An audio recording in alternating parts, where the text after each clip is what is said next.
अस्सलाम वालेकुम जी। ज़ोर का जोड़ में हाफ़िज़ मोहम्मद इमरान आपको खुशामदीद कहता है। पाकिस्तान क्रिकेट टीम ने न्यूजीलैंड के ख़िलाफ़ अब 5 T20 मैचों की सीरीज़ में आमने सामने आना है। इन दोनों टीमों ने पाकिस्तान की तरफ से भी खिलाड़ियों का ऐलान हो चुका है, कैंप लग चुका है।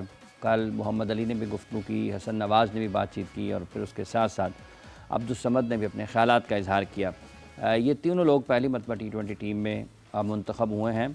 अब्दुस समद और हसन नवाज़ तो पाकिस्तान के लिए पहली मरतबा मुंतखब हुए हैं, जबकि मोहम्मद अली पाकिस्तान के लिए खेल चुके हैं, लेकिन फ़ॉर्मेट में उनको भी पहली मरतबा मौका मिला है। इस मुख्तसर फ़ॉर्मेट में न्यूजीलैंड के ख़िलाफ़ ये मैचेस पाकिस्तान के लिए कितने मुश्किल हो सकते हैं और क्या वाक़तन इन खिलाड़ियों का जो एक सफ़र है पाकिस्तान टीम तक आने का, उसको देखते हुए किस हद तक लोग बेहतर नताइज की तवक्को भी कर सकते हैं। तो साथ ही साथ चैम्पियंस ट्रॉफ़ी अपने अख्ताम को पहुंची है, उस हवाले से मुख्तलिफ़ बातें भी हो रही हैं। पाकिस्तान में नेशनल T20 टूर्नामेंट भी शुरू होने वाला है, जिसकी तैयारियां भी हो रही हैं। तो ये तमाम चीज़ें जिन पर गुफ्तगू रहेगी। हमारे साथ मौजूद हैं क्रिकेट तजज़ियाकार हैं, पाकिस्तान के क्रिकेटर हैं, कोच भी हैं इन दिनों, जनाब उमैद आसिफ साहब। अस्सलाम वालेकुम उमैद साहब। वालेकुम सलाम, कैसे? बहुत बहुत शुक्रिया आपका। ये जो T20 सीरीज़ है पाकिस्तान की, जिसमें कुछ नए खिलाड़ियों को भी मौका दिया जा रहा है, आपके ख़्याल में ये कोई मुश्किल मरहला हो सकता है, क्योंकि न्यूजीलैंड के ख़िलाफ़ न्यूजीलैंड में खेलना? देखें, वो तो ऑब्वियसली एक मुश्किल टूर होता है डाउन अंडर, जो भी आप ऑस्ट्रेलिया जाएं, न्यूजीलैंड जाएं। लेकिन देखें, हम उन्होंने भी नई टीम अनाउंस की है, ऑलमोस्ट लाइक नए लड़के भी डाले हैं, ऑल्दो वो पहले भी खेल चुके हैं, लेकिन एक न्यू लुक टीम है उनकी भी। हमारी भी ऐसी है, नए प्लान के साथ, नई स्ट्रेटजीज़ के साथ जा रहे हैं, नए कैप्टन के साथ। तो आई थिंक कि ये जो बायलैटरल सीरीज़ होती है, जैसे हम पहले भी बात करते हैं कि हमें इस पे ट्रायल एंड टेस्ट करना चाहिए लड़कों को, ताकि हम एक बड़े टूर्नामेंट के लिए एक अच्छी टीम तैयार कर सकें। तो बड़ा अच्छी बात है कि नए लड़के जितने भी जा रहे हैं उनको मौका मिल रहा है, जिन्होंने परफॉर्म किया हुआ था डोमेस्टिक में। तो अच्छा, आई थिंक अच्छा मुकाबला होगा। आपने इन मुख्तलिफ़ खिलाड़ियों को देखा हुआ है, चैम्पियंस कप में भी ये खेले हैं, उसके अलावा भी जहाँ जहाँ मुख्तलिफ़ मौक़े इनको मिले हैं इन्होंने खेला है। तो ये जो नए खिलाड़ी मुंतखब हुए हैं, उसमें से आपके ख़्याल में बॉलिंग बैटिंग के शोबे में कौन से ऐसे हैं जिनमें सलाहियत काफ़ी है और मौका उनको मिला है और उनके लिए एक नया दरवाज़ा ज़रूर खुला है? देखिए, मोहम्मद अली पहले खेल चुके हैं, पाकिस्तान टेस्ट खेल चुके हैं, but I think he is an all format bowler. वो हर फॉर्मेट में वो उतनी ही तगड़ी बॉलिंग करता है जितनी 4 डे में भी करता रहा। तो एक उसके लिए कंडीशंस बहुत सूटेबल होंगी, क्योंकि उसकी लेंथ बहुत अच्छी है और कंसिस्टेंटली उस लेंथ पे वो हिट करता है, और फिर वेरिएशन भी उतनी अच्छी है, साथ में पेस भी है, बाउंस भी है, ही स्टॉल। उसके साथ आई थिंक जहांदाद, वो भी एक as an all-rounder, I think उसको बैटिंग इंप्रूव की जा सकती है, लेकिन हिटिंग में T20 में वो भी बहुत तगड़ी हिटिंग कर लेता है। वनडे फॉर्मेट के लिए आई थिंक उसको भी आहिस्ता आहिस्ता तैयार करना पड़ेगा, क्योंकि थोड़ी लंबी बारी आ सकती है, उसमें आपको टेक्निक उसमें आ जाती है इस्तेमाल में। तो ये है, सुफियान मुकीम है, जैसे हम देख चुके हैं, एक T20 खेल चुके हैं, काफ़ी टैलेंट है, खिलाना चाहिए ताकि आहिस्ता आहिस्ता वो ग्रूम हो आपके लिए एक नया स्पिनर आपके पास, क्योंकि अब दुनिया में देखें सबके ऑलमोस्ट सबके पास एक left arm chinaman left spinner होते हैं। तो हमारे पास ऑप्शन है, हमारे पास फैसल अकरम भी होते हैं, वो भी एक कंटेंशन में ही रहते हैं, और सुफियान मुकीम भी हैं। तो आई थिंक जितने नए लड़के, अब्दुस समद की हिटिंग आपने देखी है चैम्पियंस कप में, दोनों वनडे में भी और T20 में भी, दोनों में उसने अच्छा किया था। तो इन लड़कों के लिए ये बहुत अच्छी खुशाइन चीज़ है। हारिस की वापसी हुई है, मोहम्मद हारिस, बिल्कुल मोहम्मद हारिस की, तो ये बहुत अच्छी चीज़ है। तो आई थिंक ये जो एक्सपीरियंस प्लेयर हैं डोमेस्टिक के भी, और जो पाकिस्तान पहले भी टच कर चुके हैं, उसकी वजह से एक अच्छा कॉम्बिनेशन है कि जो जूनियर आए हैं उनको एक कॉन्फिडेंस भी मिलेगा और साथ में सीखने का मौका भी मिलेगा। हसन नवाज़, बिल्कुल, उसने T20 में बहुत अच्छी बैटिंग की थी ये चैम्पियंस कप में। अच्छा टैलेंट, थोड़ा सा और ग्रूम हो सकता है, जो मैंने देखा है कई दफ़ा। जब वो खेलता है तो बहुत ही अच्छा खेलता है कई दफ़ा, और कई दफ़ा वो थोड़ा ऑड सी शॉट मार के आउट हो जाता है, लेकिन आई थिंक बहुत अच्छा टैलेंट है, काफ़ी ऐसे से अब डोमेस्टिक भी खेल रहा है, तो वो भी अच्छा एक ओपनर हमें मुयसर हो सकता है। शोएब मलिक उनके पसंदीदा खिलाड़ी हैं। देखें, वो शोएब मलिक के under I think Kashmir premier league खेले थे। हाँ, तो शोएब भाई के अंडर जो खेलता है वो फिर उनसे मुतासिर हो जाता है, क्योंकि जिस तरह वो टीम को लीड करते हैं, जिस तरह वो खुद अपना उनका जो एक खेलने का अंदाज़ है, जिस तरह ग्राउंड के अंदर जाके वो जान मारते हैं, तो वो सीखने के लिए बहुत अच्छा जूनियर्स के लिए। अच्छा, जब हम इस T20 टीम को देखते हैं, सलमान अली आगा बहसीत कप्तान, उनके लिए भी आप समझते हैं कि एक नया चैलेंज है उनके लिए टीम को लीड करना, फिर और उसके साथ साथ कि हम हार रहे हैं, गो के फॉर्मेट मुख्तलिफ था जब हम चैम्पियंस ट्रॉफी खेले, लेकिन नाकामियों का तो सामना रहा टीम को, तो दबाव उसका बहरहाल अपनी जगह पर मौजूद रहता है। आई थिंक आगा इधर डोमेस्टिक में कैप्टनसी कर चुका है लाहौर की काफ़ी, तो वो इसके यूज़ टू होगा। दबाव तो होता है, आप पाकिस्तान की कैप्टनसी कर रहे हैं, आप रिप्रेजेंट कर रहे हैं पूरे मुल्क को, तो वो दबाव होता है। लेकिन being an athlete, being a professional athlete, जब आप ग्राउंड के अंदर उतरते हैं तो वो प्रेशर आई थिंक आपका रिलीज़ हो जाता है जब आप इन्वॉल्व हो जाते हैं गेम के अंदर और आप अपना माइंड यूज़ करना शुरू करते हैं। तो आई थिंक उसको जितना वो ज़्यादा माइंड को यूज़ करेगा, आउटसाइड नॉइज़ को कैंसिल आउट करेगा, म्यूट करेगा, तो वो ज़्यादा बेहतर अच्छे तरीके से अपनी चीज़ें कर सकेगा। न्यूजीलैंड की टीम को देखते हुए मुकाबला किस तरह का देख रहे हैं? अभी वो चैम्पियंस ट्रॉफी का फाइनल खेल कर गए हैं, कुछ सीनियर क्रिकेटर्स उनके अभी उसमें नज़र नहीं आ रहे हैं। देखिए, न्यूजीलैंड, ऑस्ट्रेलिया और कुछ टीम्स ऐसी हैं जिनका स्ट्रक्चर इतना अच्छा है कि वो उनके जो प्लेयर आते हैं वो भी ऑलमोस्ट तैयार ही होते हैं और वो उनको पूरा बैक कर रहे होते हैं, ठीक है। तो वो ऊपर से वो उनकी होम ग्राउंड है, उधर खेल खेल के वो यूज टू होते हैं, तो मुकाबला तो आपको हर दफ़ा ही मिलेगा, बेशक वो नई टीम डालें या वो अपनी मेन प्लेयर्स डालें। तो आपको उधर जाके आपको कितना टाइम मिलता है प्रेपरेशन का, उसके बाद आप कितना यूज टू होते हैं और कितना अडेप्ट करते हैं आप उनके पेस, बाउंस, सीम को, ये सब कुछ उस पर डिपेंड करेगा। अच्छा, ये जो नया कप्तान है पाकिस्तान के बहसीत फास्ट बॉलर, आप फास्ट बॉलर्स के लिए कुछ थोड़ा एक मिलेगा कि फेवरेबल कंडीशंस मिल रही हैं, कुछ दबाव में रहे कि रन्स हो रहे हैं, चैम्पियंस ट्रॉफी में भी हमने देखा, उससे पहले भी वाइट बॉल क्रिकेट में, ये आपको लगता है कि एक अच्छा मौका होगा फास्ट बॉलर्स के लिए? बिल्कुल, देखें साउथ अफ्रीका का टूर और ये न्यूजीलैंड का टूर ऐसे होते हैं जिसमें आपके बॉलर्स को हेल्प मिलती है, ऐसी ही मूवमेंट मिलती है, तो वो खुश भी होते हैं उधर जाके। लेकिन साथ में आपको ये भी देखना है कि वो न्यूजीलैंड की टीम भी उधर यूज टू है, क्योंकि उनको पता होता है कि सीम मूवमेंट कितनी होनी है, बाउंस कितना होना है, तो उसके उस लेंथ के और उस सीम के वो यूज टू होते हैं और आपको काउंटर करने की वो सलाहियत रखते हैं। लेकिन यहीं से आपके फास्ट बॉलर्स का पता चलेगा कि कितने टैक्टिकली स्ट्रॉन्ग हैं, कि कितना उनके बैट्समैन को रीड करके जाते हैं, कितना उस पिच के मुताबिक अपनी लेंथ को वेरी करते हैं। अच्छा, दूसरा ये है कि जब हम अपने फास्ट बॉलिंग की बात करते हैं तो कुछ फॉर्मेट के हिसाब से भी शायद तब्दीलियाँ की हैं इस मरतबा सिलेक्शन कमेटी ने। कुछ फास्ट बॉलर्स वनडे का हिस्सा हैं जो वनडे में है, वो T20 में नहीं है, तो इस तकसीम को कैसे देख रहे हैं आप? देखें, आगे मेरे ख्याल से T20 वर्ल्ड कप है 2026 में, तो उसकी वजह से आपने बाकियों को तो देख लिया हुआ है, वो अब वनडे में भी खेल रहे हैं, जो पहले से खेल रहे हैं, शाहीन है, हारिस है, नसीम वगैरह जितने भी। तो आई थिंक T20 में अब वो नए जितने प्लेयर्स हैं जो परफॉर्म करते आ रहे हैं डोमेस्टिक में भी, उनको ट्राई कर रहे हैं ताकि आपके पास एक इन दी एंड एक पूल ऑफ प्लेयर्स हो जो कि इंटरनेशनल खेल चुका है और वो उस लेवल पे परफॉर्म कर चुके हैं और उनकी टेस्टिंग हो चुकी है सारी कि ये इस लेवल पे इस काबिल हैं कि नहीं हैं। तो आई थिंक अच्छी चीज़ है। जैसे मैंने शुरू में भी कहा कि बायलैटरल सीरीज़ को हमें एज ए ट्रायल यूज़ करना चाहिए ताकि प्लेयर्स को मौका मिलता रहे और इन दी एंड हमारे पास एक pool of proper good players हो जो कि इंटरनेशनल पे परफॉर्म कर सकते हैं। लेकिन जहादात का आपने जिक्र किया, इससे पहले वो PSL में भी खेलते हुए दिखाई दिए, फिर जो पाकिस्तान की सतह पर जो मैचेस होते हैं उसमें भी वो नज़र आते हैं खेलते हुए। ये आपको लगता है कि निचले नंबरों पर और गेंद के साथ एक बैलेंस बना सकते हैं टीम में?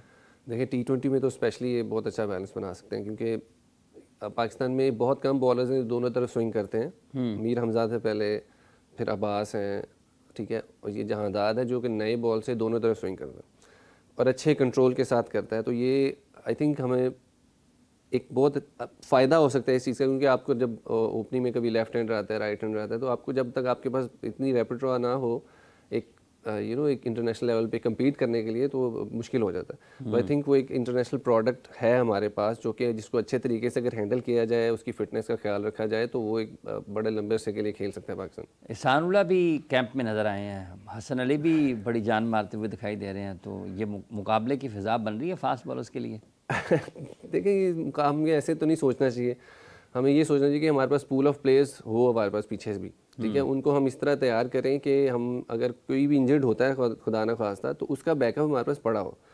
हसन अली इंजरी से वापस आए, उन्होंने रिकवरी किया और बड़े तगड़ी इस टाइम बॉलिंग कर रहे हैं, मैं उनको NC में भी देख रहा था साथ ही। तो वो बहुत आई थिंक आप उसके पैशन में तो आप डाउट नहीं कर सकते, जितने पैशन से वो खेलता है या अपना ट्रेनिंग वगैरह करता है, तो वो तो इतना पैशन है, लाहौर गुजरांवाला से लाहौर भी दौड़ लगा के आ सकता है। वो ऐसे ही है, बिल्कुल ऐसे ही है, वो पेट्रोल ज़्यादा डला रहा है। तो माशाल्लाह, नहीं अच्छी चीज़ है। देखिए ये चीज़ ड्राइव करती है, एनर्जी तो है ना उसमें, तो हाँ बिल्कुल, ये चीज़ आपको ड्राइव करती है जब गिरे होते हैं। हाँ, ठीक है, आपने दोबारा वापस आना है। एग्जैक्टली, तो वो ड्राइविंग फोर्स जब आपका ख़त्म हो गया तो फिर आप समझेंगे आप प्लेयर ख़त्म हो गए, तो आप वो चीज़ होगी तो आप मोटिवेटेड रहते हैं कि नहीं मैंने वापस आना है, मैंने वापस आना है, तो वो उस पर वो मेहनत कर रहा है। बाकी भी देखें, एहसान भी कर रहा होगा, उसको मैंने देखा नहीं है लेकिन किस तरह की बॉलिंग की थी, लेकिन हमारे पास ये होना चाहिए कि हमारे पास पीछे जो प्लेयर हैं उनकी स्ट्रेंथ एंड कंडीशनिंग का प्रोग्राम ऐसा हो कि जैसे ही कोई रिप्लेसमेंट आपको चाहिए तो वो पिछला तैयार बैठा हो। अच्छा, ये जब हम बात करते हैं हसन अली की, इनकी भी इंजरीज़ भी रहीं, तो आपको लगता है कि जो इनमें बिलखुसूस इनकी जो सीरीज़ पाकिस्तान में साउथ अफ्रीका के ख़िलाफ़ खेली थी, वहाँ पर मेरा ख्याल पिंडी वाले मैच में इन्होंने 5-5 दोनों इनिंग्स में आउट किए थे, तो आप समझते हैं कि फिर 2017 की चैम्पियंस ट्रॉफ़ी भी उनके करियर की एक नुमायाँ कामयाबियों में से है, इंजरीज़ की वजह से या उसको ज़्यादा बेहतर अंदाज में जितनी इनकी सलाहियत थी उसके मुताबिक परफॉर्म नहीं कर पाए जितना पोटेंशियल था उनमें?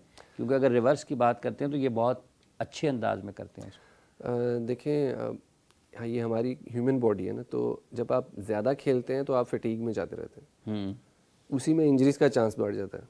ठीक है, फिर भी अगर आप उसको पुश करते रहते हैं तो फिर आपकी पेस भी नीचे आती है, फिर आपको कंट्रोल भी नहीं रहता।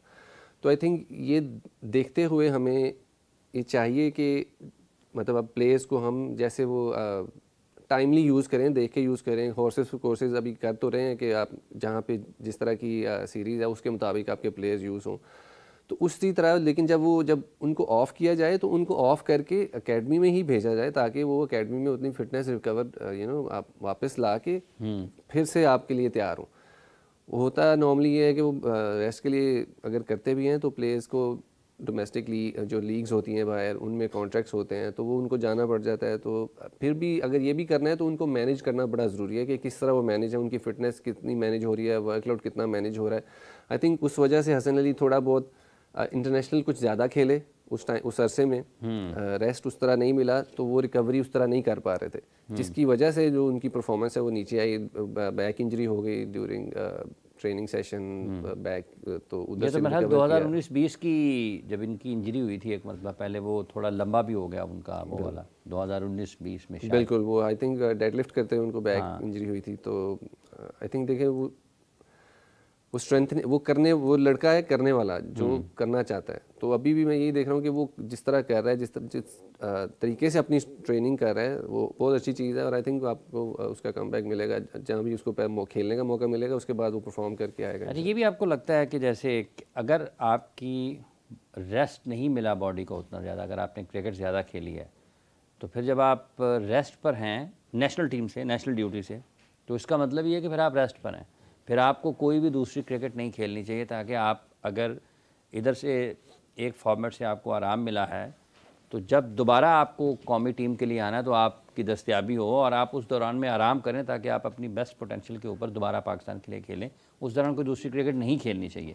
देखिए ये ओनर्स अपने प्लेयर पे भी हो जाता है कई दफ़ा। ठीक है, बोर्ड ने आपको रेस्ट करवाया है, जैसे भी आपको अब नहीं खिला रहे, आपने अपनी बॉडी को रेस्ट कराया तो उसका एक मकसद है। हाँ, आपने अपनी बॉडी को भी देखना है। देखें, आप ये सेंस होना बड़ा ज़रूरी है कि आपको अपनी बॉडी का कितना पता है। आपको पता है कि टूट रही है या मैं फटीग हो रहा हूँ, फिर भी आप जाके खेलते जाएंगे तो आई थिंक वो एक नुकसानदेह चीज़ हो जाती है।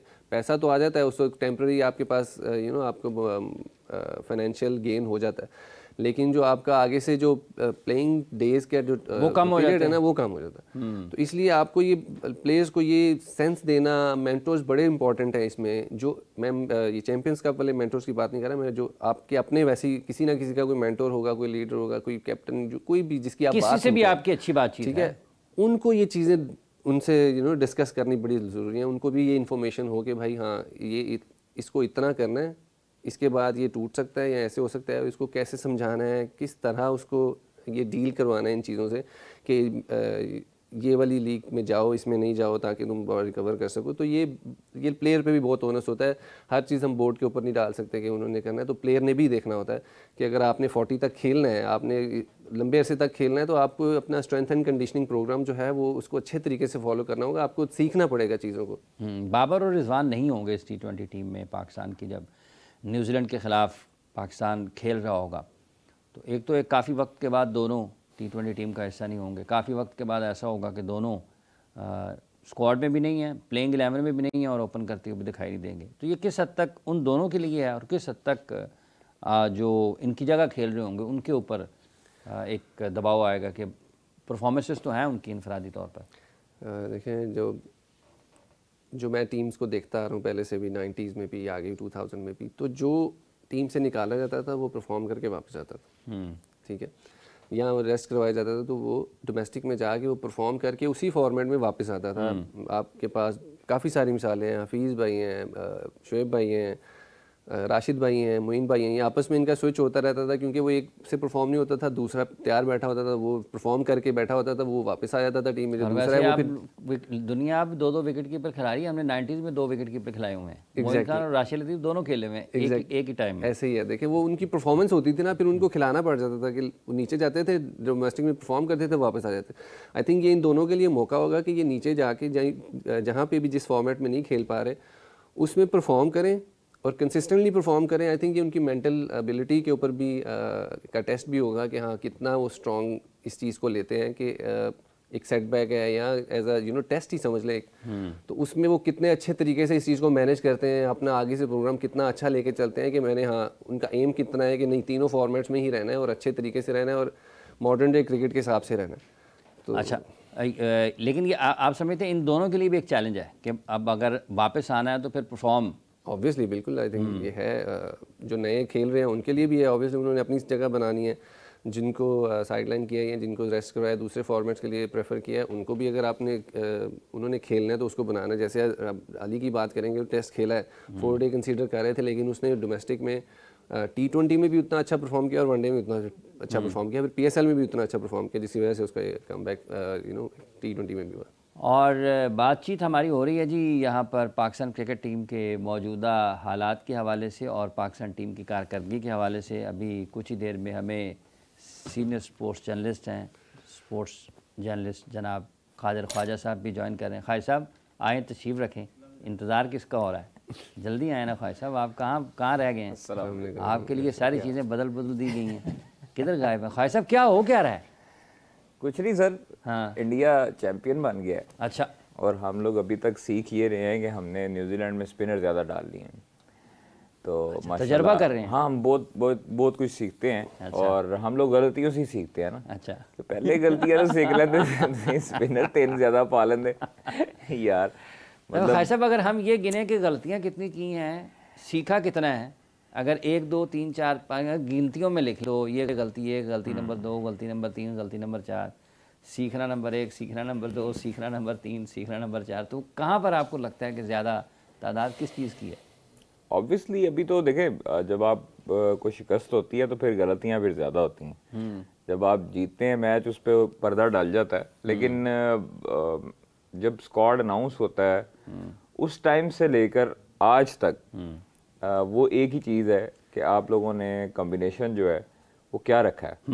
मतलब एक बच्चे को जिसको क्रिकेटिंग सेंस है, जो क्रिकेट खेलता है। देखें, ये हमारा एक वाहिद खेल है जो घरों की छतों पर भी खेला जाता है और हर छोटा बच्चा जो है वो खेलता है इस चीज़ को अंडरस्टैंड करता है। बट अगर वो जो साइंसदान है उनको बेहतर पता है कि उन्होंने क्या तजर्बे करने थे, कौन से मॉलिक्यूल्स फार्मूले उन्होंने बनाने थे, तो आप वो बेहतर बता सकते हैं। लेकिन स्पिनर्स देखें, आपकी होम कंडीशन है, आपको बेहतर पता होना चाहिए था कि पूरी दुनिया अगर पागल है कि 3-3 4-4 स्पिनर्स के साथ आ रही है। आपने फाइनल में देखा है इंडिया ने 4 स्पिनर्स के साथ गई प्लेइंग 11 में, ठीक है। उन्होंने जो फास्ट बॉलर से करवाए वो पूरे भी ओवर नहीं करवाए, वो तो 10-12 ओवर 38 ओवर तकरीबन 38 ओवर, हाँ 38 ओवर उन्होंने स्पिनर्स के साथ 9 ओवर्स करवाए हैं शामी ने और 3 ओवर्स करवाए थे हार्दिक पांड्या ने, तो 12 ओवर उन्होंने फास्ट बॉलर से करवाए। और दोनों को 12 ओवर्स में 100 से ज्यादा रन हुए हैं। जी सर, दोनों के 12 ओवर्स में 100 से ज्यादा रन हुए।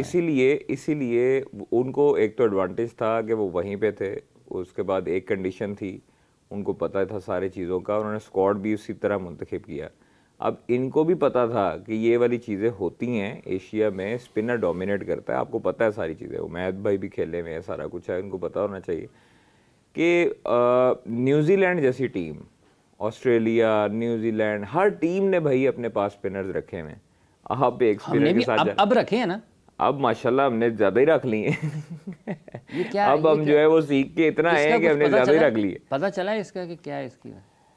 बस अब देखे, ये तो मुझे भी समझ नहीं आई कि इनका इसकी मंतक क्या है कि अब जो स्पिनर्स रखे हैं क्या वो गलतियों से सीख चुके हैं। रास्ते में कोई कनेक्टिंग फ्लाइट तो नहीं है कि वहां पर स्पिनर्स ड्रॉप करने हैं और फिर आगे चले जाए? रास्ते में वैसे दुबई में कनेक्टिंग फ्लाइट तो होती है इनकी। अच्छा, बट उधर अब मेरा नहीं ख्याल कि उन्होंने छोड़ना क्यों है उधर साथ ही लेके कैरी करेंगे इनको। और अगर इस सीरीज़ में, न्यूजीलैंड सीरीज़ में आप अपने फास्ट बॉलर्स को ज़्यादातर चांस देते और जो आगे आने वाली जो सीरीज़ थी आप उसमें अपने स्पिनर्स को यूटिलाइज करते, उनको मौका देते, तो वो बेहतर हो सकता था।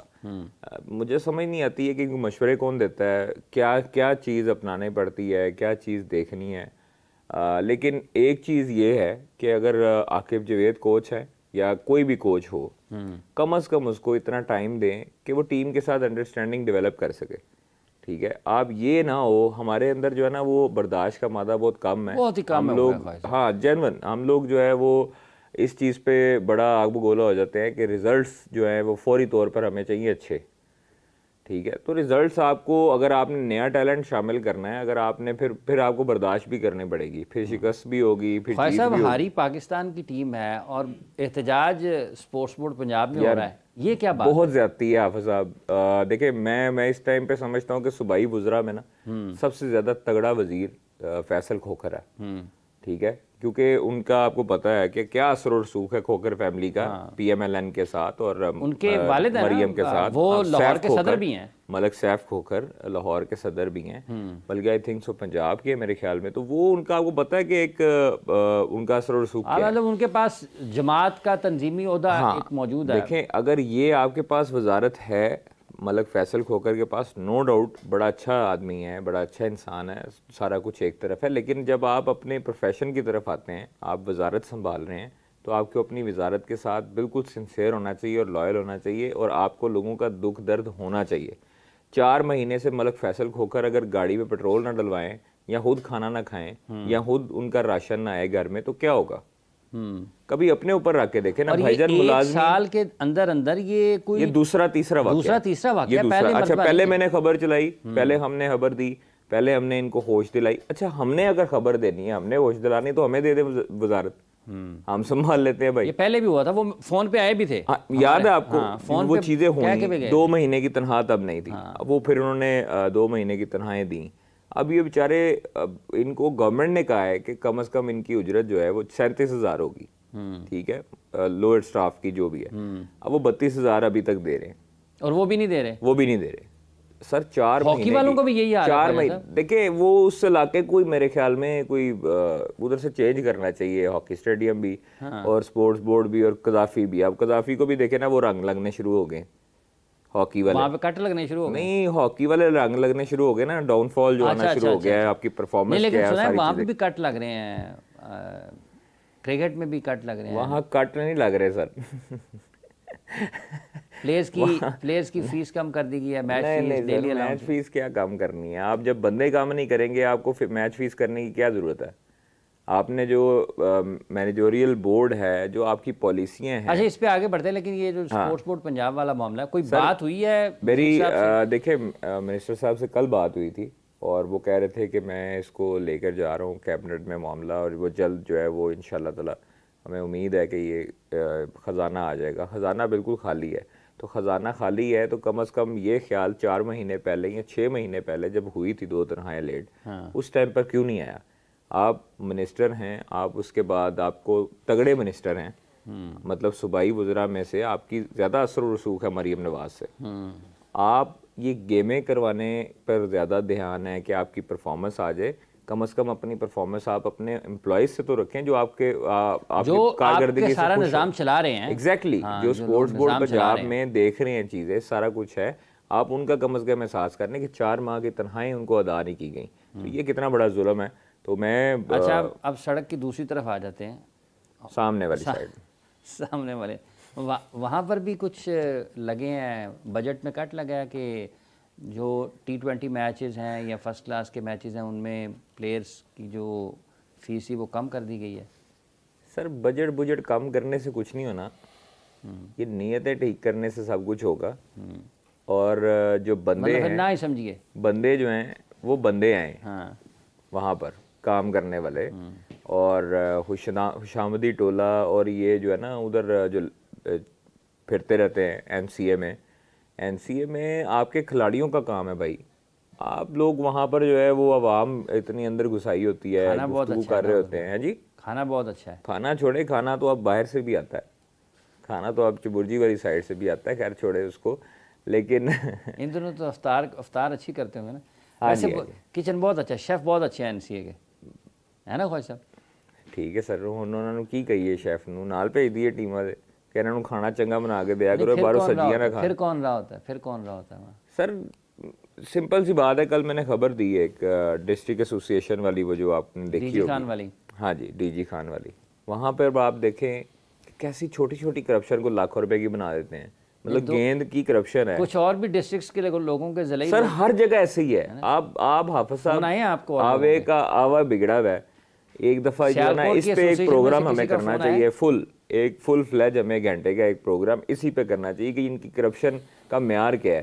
ये बच्चे यहाँ से कैसे निकलेंगे, मुझे ये बताएं। डिस्ट्रिक्ट में से आपके टैलेंट जो है वो कैसे आएगा जब 1500 की गेंद पे करप्शन कर रहा है? नहीं, लेकिन उसमें दो चीजें, किसी को टैलेंट पे आगे कैसे प्रमोट करेगा? दो चीजें आई ना ख्वाजा साहब। एक ये है कि इल्ज़ाम लगा कि गेंदें ठीक नहीं थी या बेल ठीक नहीं था, लेकिन जो उन्होंने कहा है जिसके ऊपर इल्ज़ाम लगा है वो तो कुछ और कहानी बता रहे हैं। वो कह रहे जी कि सारा कुछ वो इन पे एक और इंक्वायरी भी थी इससे पहले अमजद साहब से, उनसे वो जब मेरी बात हुई तो वो कहते हैं कि जी ये गेंदों वाला जो है ना वो काम हमने नहीं किया, हमने तो एफिडेविट उससे साइन करवाए हुए हैं, हमने सारी चीज़ें साइन है, हमारे पास तो बिल है। और जो वीडियो है उसमें उस शॉप वाले का जो मालिक है वो कह रहा है जी मेरे तो साइन नहीं है, मेरी तो ये रसीदें ही नहीं है, ऐसे है वैसे। तो ये इंक्वायरी अब्दुल्ला साहब ने, नियाज़ी साहब ने बड़ी मेहरबानी की है कि उन्होंने टाइम निकाल के वो इंक्वायरी होल्ड कर ली है, वरना उनके पास टाइम नहीं होता, आपको पता है। मसरूफ़ है वो। ओहो सर, वो लुक बिजी डू नथिंग। अच्छा, इतने मसरूफ़ हैं। इतने मसरूफ़ हैं। तो खैर सर पाकिस्तान की क्रिकेट देखें, चेयरमैन नो डाउट वो कोशिश करते हैं कि रिज़ल्ट्स आएँ, अच्छी बेहतरी की तरफ जाएं, लेकिन अब आगे जो है वो आपके पास टीम सिलेक्शन कमेटी, सबसे पहले तो इनका एहतसाब होना चाहिए ना कि भाई तुसी की कर रहे हो। मतलब आप लोग जहाँ पर स्पिनर जाना चाहिए था वहाँ पर आप 3 फास्ट बॉलर के साथ चले गए हो, और जहाँ पर फास्ट बॉलर जाने चाहिए वहाँ पर आप 5 स्पिनर भेजी जा रहे हो। तो ये चीज़ें आपको कम से कम थोड़ी सी ध्यान रखनी चाहिए ना। और कुछ लोग जिनको बाहर किया है वो ज़रा करीब होने गए हैं, दुआएं मांगने गए हैं कि ऐसी फिर वापस आइए। तो अल्लाह ताला उनके सफ़र को कबूल करे और सबको जाने की तौफीक अता फरमाए। ये जो क्लब क्रिकेट है उमैद, अगर हम इसे देखते हैं तो आज से 10-15 बरस पहले और आज की क्लब क्रिकेट में क्या फ़र्क है? देखिए, मैं अपने क्लब जाता हूँ उधर मॉडल टाउन में, तो मैं उधर जाके यही देख रहा था कि रमज़ान में भी हमारा क्लब में ट्रेनिंग प्रॉपर हो रही होती थी, फुल होता था, पूरा एक सर्कल होता था जो वेट कर रहे होते थे अपनी बारी का, लाइन लगी होती थी बिल्कुल ऐसे पिच है और वो मतलब राउंड हम ऐसे करके सर्कल बनाया होता था। वो बच्चों में वो चीज़ रही नहीं। You know, I think parents का भी इसमें बहुत कसूर है और एजुकेशन सिस्टम का भी बहुत कसूर है। हमारे पेरेंट्स अपने आप को अगर बिजी हैं तो बच्चे को लगा देंगे गैजेट्स पे, ठीक है। अब वो इसका जो डोपामिन हिट है वो वही आपको मिलता है जो कि आपको खेल के मिलता है। ये वाला डोपामिन हिट आपको लेथार्जिक करता है और लेजी करता है, और आप कहता है लेटे रहो, बस स्क्रॉल करते रहो। वो हम एक्टिव जब होते हैं तो वो आपको और एक्टिव करता है, माइंड को भी स्ट्रॉन्ग करता है, ठीक है। तो आई थिंक उस वजह से बच्चे बहुत ज़्यादा पीछे चले गए हैं स्पोर्ट्स में। दूसरा एजुकेशन सिस्टम का ही बात की मैंने, अब जैसे आप बात कर रहे थे कि वो करप्शन का ये हाल है, तो जब तक आप एजेंडा बेस्ड एजुकेशन को ख़त्म नहीं करेंगे, आपके स्कूल्स जो हैं एक प्रॉपर आपकी जो कल्चरल वैल्यूज़ को लेके, एथिक्स को लेके वो चीज़ें नहीं सिखाएंगे, तो आपके बच्चे ऐसे ही निकलते रहेंगे। अब देखिए, अब जितने बड़े डिपार्टमेंट्स ले लें या जो भी ले लें, तो जॉब सबसे ऊपर जो बैठा है या कोई भी बैठा है तो करप्शन कर रहा है ना, वो उसकी एथिकल वैल्यूज इतनी, मॉरल वैल्यूज इतनी गंदी हैं कि वो उधर बैठ के पढ़ा लिखा ही है ना, तो इतने लेवल पे पहुंचा फिर भी करप्शन कर रहा है, तो वो एजुकेशन सिस्टम का कसूर हुआ। ठीक है, तो आपको वो जब तक आप वो ठीक नहीं करेंगे आपके ऐसे ही आते रहेंगे और आप करप्शन को लेकर रोते ही रहेंगे। ठीक है, काम चलता ऐसे ऐसे एग्जैक्टली। तो आई थिंक ये बच्चों का, अब दूसरी वापस आते हैं क्लब की तरफ, तो पेरेंट्स को ही चाहिए, ये वही पेरेंट्स हैं जो बैठ के ट्विटर पे कह रहे हैं पाकिस्तान टीम ने ये कर दिया ये कर दिया, बच्चे उनके स्कूल आते नहीं है क्लब में। ठीक है, तो बच्चों को अपने भेजें ना स्कूल, साथ में लगें। बाप सारा दिन काम पे है, माँ घर के काम पे है, या जो भी कर रही है, बच्चे जो हैं वो टीवी पे, पता क्या आजकल जो मतलब हम देखते हैं बच्चों का जो कोर्स है और जो उन पे बोझ है पढ़ाई का, अब उनके बैग्स आप देख लें, आप उनकी क्लासेस देख लें, वो बंदा हैरान रह जाता है कि यार इसके जो है वो कंधों पे अभी से बोझ है। मतलब 3-4 साल की उम्र में इसके कंधों पे बोझ आने लग गया। अब मैं वो कल देख रहा था, शहजाद भाई का स्कूल है, शहजाद रॉय का जिंदगी ट्रस्ट, वो इतनी अच्छी एजुकेशन इतने अच्छे तरीके से देते हैं कि जो चाहिए है, मॉरल वैल्यूज भी, एथिकल वैल्यूज भी, आई थिंक उनके स्कूल को प्रमोट करना चाहिए और उसी तरह के स्कूल्स हर सिटी में खोलने चाहिए। उमैद भाई देखें, अब बच्चों का भी कसूर नहीं है सर, वो बच्चों को इतने सब्जेक्ट्स और इतने कोर्सेज हैं ना, तो हमारे पास कभी से शुरू में हम होते थे, जब हम लोग स्कूल लेवल में हाफिज साहब जाते थे, तब स्पोर्ट्स को बड़ी एक्टिविटी प्रमोट किया जाता था। पीटी टीचर 100% सर, 100% आपकी ग्राउंड्स जो थी सरकारी स्कूलों में वो पूरे आजकल के प्राइवेट स्कूलों से डबल ज्यादा बड़ी। यही तो मसला एरिया होता था। एग्जैक्टली, प्राइवेट स्कूल है, कोठी स्कूल है, कोई ग्राउंड नहीं है, बच्चे ना दिमाग बंद है, आके पढ़ना अंदर ही बंद है, और फीसेस जो है वो आपके सामने। ये इधर वादर रोड पे पायलट स्कूल है ना, लोग यहाँ पे दाखिला लेते थे यार sir, central model school, central model lower mall वाला, मैं वहां से पढ़ा हूँ, वहाँ की ग्राउंड जो थी वो इतनी बड़ी, एमएओ कॉलेज के अंदर अपनी तारीख है, जीसी यूनिवर्सिटी की देख ले। मैं लकी रहा हूँ कि मेरे पेरेंट्स ने मुझे गुजरांवाला में कायदम डिविजनल पब्लिक स्कूल है गुजरांवाला में, उस ग्राउंड अपना ग्राउंड प्लेइंग एरिया उसका पूरा ओवल है, साथ में मतलब बास्केटबॉल, वॉलीबॉल, जो स्पोर्ट्स के ऑडिटोरियम अलग है, वो हमें वो माइंड बंद नहीं हुआ, हर स्पोर्ट्स में हिस्सा लिया है। आई थिंक जो एक बच्चे वही एक स्पोर्ट्स में एक्सेल करते हैं जिन्होंने बाकी सारी स्पोर्ट्स में भी हिस्सा लिया होता है। हमारा मैं लकी था इस मामले में, मैं लाहौर आया A-levels के लिए, तो वहाँ भी क्रेसेंट में मैंने लिया, तो उधर भी स्पोर्ट्स थी, ग्राउंड थी, पूरी फैसिलिटी थी, सारा कुछ था। तो अब तो उन्होंने बिल्कुल ही एक रेगुलर बेसिस पे कर दिया जैसे एचईसन करता है। पहले ये होता था कि स्पोर्ट्स जो होता है उसके अलावा बच्चे खुद खेल रहे होते थे, तो अब उन्होंने वो रेगुलर क्लासेस कर दी हैं। आई थिंक 20-25 डिसिप्लिन्स हैं उनके, मतलब आर्चरी भी है उसमें, काफ़ी कुछ है। तो मुझे उन्होंने बुलाया था, मैं सारा देख के आया था उधर सारा, तो वो बहुत अच्छी चीज़ है। ये भी है ना कि आज भी पाकिस्तान में खेलों को कहा जाता है गैर निसाबी सरगर्मी है, तो हम निसाबी सरगर्मी होनी चाहिए, ये बनानी चाहिए भाई, होना चाहिए। इसका एक बाकायदा तौर पर सब्जेक्ट होना चाहिए, बच्चों में इसका शौक डेवलप हो। बच्चों में शौक तब डेवलप होगा जब उनके सामने ग्राउंड्स होंगी, जब वो खेलते हुए बास्केटबॉल कोर्ट में दिखाई देंगे लड़के, फिर उनके पास आप ग्राउंड में क्रिकेट खेल रहे होंगे। मतलब ग्राउंड्स नहीं है स्कूल्स में, सबसे पहले ग्राउंड्स नहीं है, और कोई एक्टिविटी नहीं है स्पोर्ट्स की। आप जितने मर्जी जो अच्छे स्कूल कॉलेजेस हैं वो आज भी स्पोर्ट्स को और स्पोर्ट्स मैन को इज्जत देते हैं। मैं अरशद सत्तार साहब, आपको पता है वो अरशद सत्तार साहब डायरेक्टर है यार, मतलब हम लोगों के दौर में वो तब भी डायरेक्टर थे अरशद साहब, और वो उन्होंने कितनी प्रमोट की, मतलब पंजाब कॉलेज की जो स्पोर्ट्स एक्टिविटीज हैं, यूनिवर्सिटी ऑफ सेंट्रल पंजाब की तरफ से उनकी हर टीम जीतती है। ठीक है, क्यों जीतती है कि भाई वो स्पोर्ट्समैन पे अपना इन्वेस्ट कर रहे हैं, प्रमोट करते हैं, उसको इज्जत देते हैं। इसके दो बहुत बड़े फायदे हैं। एक तो ये कि नौजवानों को तालीम, अपनी आला तालीम हासिल करने का मौका मिलता है। ठीक है, वो मुआशरे के एक सर 100% डिस्काउंट है। हाँ, वो स्कॉलरशिप पे चले जाते हैं, स्कॉलरशिप 100% डिस्काउंट है। कुछ ऐसे भी होते हैं जिनको उससे भी ज्यादा स्कॉलरशिप मिल जाती है, उनको यूनिवर्सिटी कॉलेज पैसे दे रहा होता है। हाँ, तो उससे भी ज़्यादा बढ़ जाता है। तो ये इसका बहुत फ़ायदा है कि एक तो आप आला तालीम हासिल कर लेते हैं। ठीक है, आप अगर आपका प्रोफेशनल करियर स्पोर्ट्स में नहीं भी बन पाया तो आप किसी ना किसी जगह पर आपको अच्छी मुलाजमत मिल जाती है जो कि आपकी ज़िंदगी संवार देती है। तो इन चीज़ों को ठीक करने की ज़रूरत है। ख्वाहिश साहब, अगर आपकी फैसल साहब से बात होती है तो उनसे कहें कि ज़रा थोड़ा काम इस पर भी कर लें, तनख्वाहें जारी करें उनकी। सर हमने तो कल भी गुजारिश की है, हम तो डेली उनसे गुजारिश कर रहे हैं और गुजारिश ही कर सकते हैं। फिर वो मलिक साहब कुछ कर दो।